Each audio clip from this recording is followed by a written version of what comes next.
नाम सारंग परिवार के मेरे प्यारे कर्तव्योगी साथियों और सहारा से जुड़े समस्त सामान्य जमाकर्ताओं का एक बार फिर से यथार्थ पर हार्दिक अभिनंदन, स्वागत है।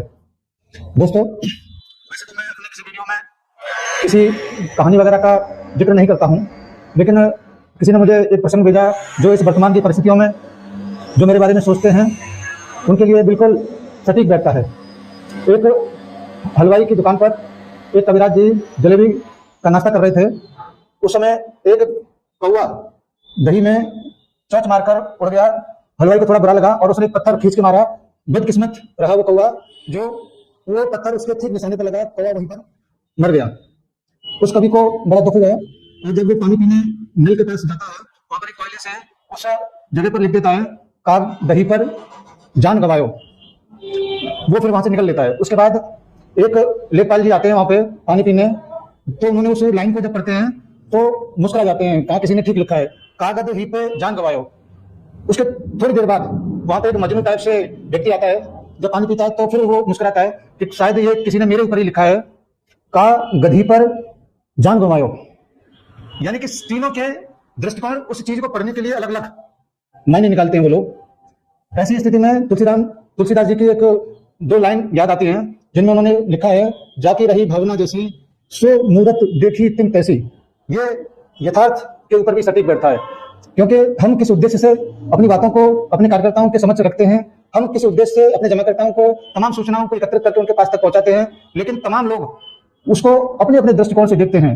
कोई कहता है कि ये यूट्यूब पर अपने कमाई का जरिया ढूंढते हैं, कोई कहता है कि सहारा के क्या कहते हैं उसको भक्त हैं। तमाम तरह तरह की बातें लोग कहते हैं, मगर हमें बिल्कुल कतई फर्क नहीं पड़ता। हम निरंतर रूप से अपने साथियों के लिए, अपने जमाकर्ताओं के लिए जो भी सूचनाएं होंगी उसको बराबर अपडेट करते रहेंगे और निरंतर इस बात को उन लोगों के बीच में रखेंगे कि चाहे कुछ भी हो, आप सुप्रीम कोर्ट पर, सरकार पर और सारे परिवार पर थोड़े दिन और विश्वास बनाए रखिए। बहुत सारी चीजें वर्तमान समय में ऐसा हो रहा है जो कुछ समय के बाद आपको वो नजर आने लगेगा। अब बहुत सारे लोग इस बात को भी कहते हैं, कुछ समय कहते कहते 10-12 साल हो गया। हमारे और आपके हाथ में कुछ भी नहीं है। ये जितना भी सब कुछ है वो पावर में बैठे हुए जितने भी अधिकारी लोग हैं पावर में, चाहे वो मानिए सुप्रीम कोर्ट में हो, चाहे वो सरकार में हो, चाहे वो रेगुलेटर के मध्य में जो भी बैठे हैं, उन्हीं लोगों के हाथ में है। और जो एक बिगड़ी हुई व्यवस्था को ठीक तरीके से पटरी पर लाने के लिए एक सिस्टम जो बनाया गया, उस सिस्टम को सही तरीके से काम न करने के पीछे जो कारण रहे, वो मैंने पिछले वीडियो में भी बताया था कि तमाम जो कागजात हैं उनको अपडेट करने में समय लग रहा है। 14 साल से जो मैनुअल हम लोग काम करते थे, उन 14 सालों में जितना भी प्रपत्र गोदामों में भरा पड़ा था, उन समस्त कागजों को अपडेट किया जा रहा है। और अपडेट करने के बाद बहुत बड़े बदलाव आपके और आपको पूरे हिंदुस्तान में देखने को मिलेंगे सारे परिवार को लेकर। जैसे ही ये अपडेशन हो जाता है, वैसे ही बहुत सारे एक तरीके से जो विचार या बात जो कहना चाहिए पूरा का पूरा कंप्लीट हो चुका है और कुछ समय के बाद वो सबको नजर आने लगेगा। मुझे मेरे एक मित्र ने एक सूचना दिया था अभी थोड़ी देर पहले। उसमें उन्होंने कहा कि अभी 26 जनवरी के बाद और शायद पहली फरवरी से पहले एक बहुत ही आवश्यक मीटिंग सहकारिता मंत्रालय से भी शायद परिवार और आरबीआई के तमाम अधिकारियों के मध्य में होने जा रहा है। उस मीटिंग में बहुत बड़े फैसले लिए जा सकते हैं और जैसे उनकी जानकारी हम लोगों के बीच में आएगी, हम लोग निश्चित रूप से आपके समक्ष जो भी सही जानकारी होगी, सटीक जानकारी होगी, उसको लेकर हम लोग जरूर आएंगे। क्योंकि उद्देश्य यहाँ पर केवल इतना है कि कोई भी कार्यकर्ता साथी जो इतने लंबे संघर्ष के बाद वर्तमान में हताश है, निराश है, हमारा जमाकर्ता तमाम परेशानियों को जूझते हुए वर्तमान समय में आज भी अगर खड़ा हुआ है, चाहे वो भले ही नाराजगी व्यक्त करता हो, लेकिन आज उसको इस बात का एहसास हो गया कि सहारा परिवार के काउंटर से ही भुगतान सरलता से हो सकता है। अगर इस बात को मान लिए होते, जब सहारा महोदय कहा करते थे कि अगर भुगतान की व्यवस्था सरकारी तंत्र के तहत किसी एजेंसी को मिल जाती है तो भुगतान होने में बड़ा लंबा समय लगेगा, आज उनकी वो बात चरितार्थ होता नजर आ रहा है। अगर हम उनकी इस बात को भी मान ली होते कि आप थोड़ा सा धैर्य बना के रखो, हम निश्चित रूप से कोर्ट के माध्यम से ही आपको इस बवाल से निकालकर ठीक तरीके से पटरी पर ले आएंगे, लेकिन लोगों ने नहीं माना। आज उन कार्यकर्ताओं को भी मैं थोड़ा सा कहना चाहूंगा कि जब कार्यालय हिंदुस्तान भर के खुले हुए थे, उन कार्यालय पर तमाम उद्यम करके, तमाम तोड़फोड़ करके, तमाम बदतमीजी वहां पे बैठा हुआ कंप्यूटर ऑपरेटर हो, चाहे वहां पे प्रबंधक बैठा हुआ, तमाम लोगों के साथ किए थे, वो सब लोग ऐसी चीजों से दूर हटके, तो क्या हुआ परिणाम? आपका वो ऑफिस जो खुला हुआ था, आज के वर्तमान समय में वहां से आपकी बहुत बड़ी समस्याएं समाप्त हो सकती थी, लेकिन वो ऑफिस बंद हो गए, समस्याएं जहां थी उससे कई गुना ज्यादा बढ़ गई। तमाम ऐसे साथी आपने देखे होंगे कि गलत रास्ते पर चले गए, उनके परिवार का क्या हुआ वो देखने के लिए आज दुनिया में नहीं है। समस्या जहां थी उससे कई गुना बढ़ गई।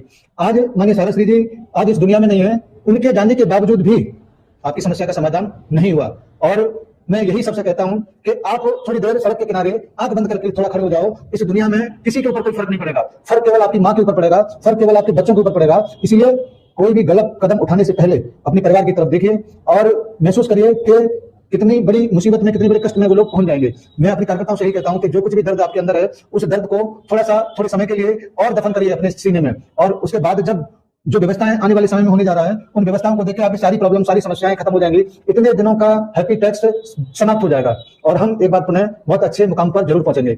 जो भी जमा करता है उसके कितने भी पैसे जमा हो, कितना भी बड़ा अमाउंट हो, एक एक व्यक्ति को भुगतान करने की प्रतिबद्धता प्रेजेंट टाइम पर 3 महान शक्तियों ने ले रखा है, चाहे वो माननीय सुप्रीम कोर्ट हो, सरकार हो और सारे परिवार हो।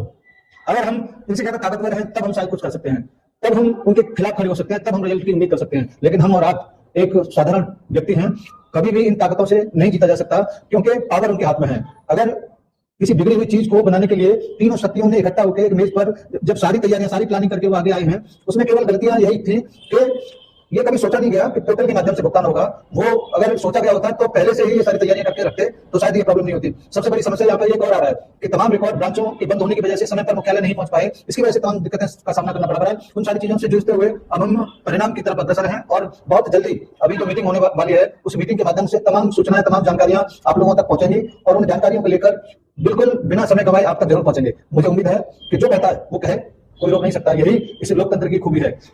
आप प्रधानमंत्री को भी गालियां देते हैं, कोई फर्क उनके ऊपर नहीं पड़ता।